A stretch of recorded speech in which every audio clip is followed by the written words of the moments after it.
সকলো ব্যক্তিয়ে সহযোগিতা আগবঢ়ায় তাৰ বাবে বিনম্ৰভাৱে অনুৰোধ জনোৱা হ'ল।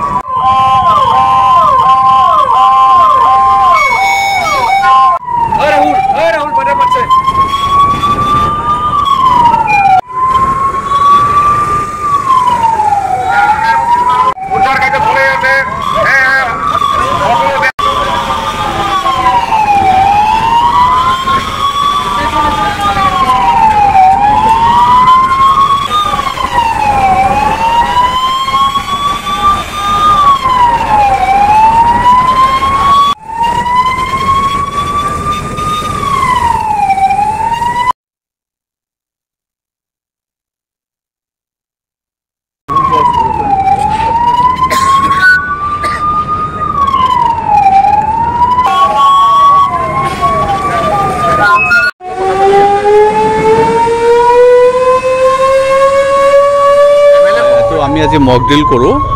মক ড্ৰিলটো আমাৰ বঙাইগাঁও আৰক্ষী আৰু আমাৰ যিটো ফায়াৰ ছাৰ্ভিচ ডিপাৰ্টমেণ্ট আছে আৰু লগতে যিমান ষ্টেক হোল্ডাৰ্ছ আছে, এক্সিকিউটিভ মেজিষ্ট্ৰেট আহিছে, তাৰপিছত হেল্থ ছাৰ্ভিচ, গোটেইখিনি লৈ আমি এটা মক ড্ৰিল কৰোঁ। মক ড্ৰিলটো এইকাৰণে কৰা হয় যে আমাৰ যিটো এলাৰ্টনেছ, প্ৰিপেয়াৰ্ডনেছ আৰু যিটো আমাৰ এক্সিকিউশ্যন, মানে যেতিয়া ঘটনা হ'ব আমি কেনেকৈ কাম কৰিম, সেইটো এটা চেক কৰাৰ কাৰণে মক ড্ৰিলটো কৰা হৈছে।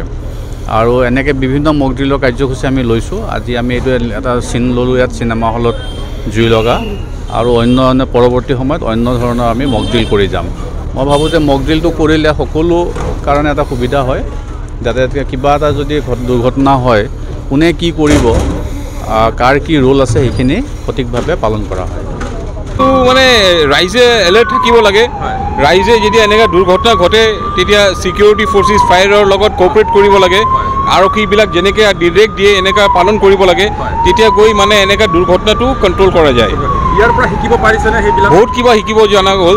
মানুহবিলাকে গম পাইছে কেনেকৈ কি হয়, ইন কেছ অফ এমাৰ্জেঞ্চি এনেকুৱা যদি দুৰ্ঘটনা ঘটে কেনেকৈ কৰিব লাগে, কি ষ্টেপছ লোৱা যায়, এইটো বহুত কিবা শিকাৰ আছে। ভাল, এইটো আমি চৰকাৰক ধন্যবাদ জনাইছোঁ যে আমাক ৰাইজক ইমান জনাইছে। সিহঁতে এনেকুৱা সজাগতা মানুহৰ মাজে মাজে হ'ব লাগে, নিশ্চয় হ'ব লাগে।